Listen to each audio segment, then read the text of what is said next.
आज संध्याकाळी दिवाबत्ती केली आणि मस्तपैकी चहा घेतला. तोपर्यंत बेडरूममध्ये जाऊन पाहिलं तर मोठा कुटाणा केला होता कानाने. हे बघा, एक वस्तू पाहिजे असेल तर असा सगळा पसारा करून ठेवतो. पण तो चुटकीसरशी मी स्वच्छही केला. नंतर थोडं कुठं बरं वाटलं. तर यांनी बीडवरून हुरडा आणला होता आणि तो कानाला खूप आवडतो म्हणून त्याच्यासाठी भाजला होता. त्याला खूप आवडतो म्हणून आणि छानही लागतो. दुसऱ्या दिवशी सकाळी हा असा तयार होऊन शाळेत चालला होता.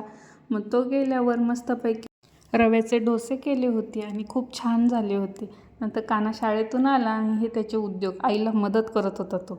नंतर त्याला म्हणत होता की जन मन गणचा ड्रेस घाल आणि तो मी घातला. नंतर दुपारी खूप क्रेविंग होती काहीतरी चटपटीत खाण्याची म्हणून हे मंचाऊ रेडीमेड सूप पिले मी.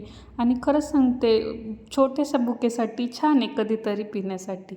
आणि नंतर मस्तपैकी ते एन्जॉयही केलं. इतकं सुंदर लागत होतं आणि असं संपला आमचा दिवस. बाय. व्हिडिओ आवडल्यास लाईक, शेअर, सबस्क्राईब.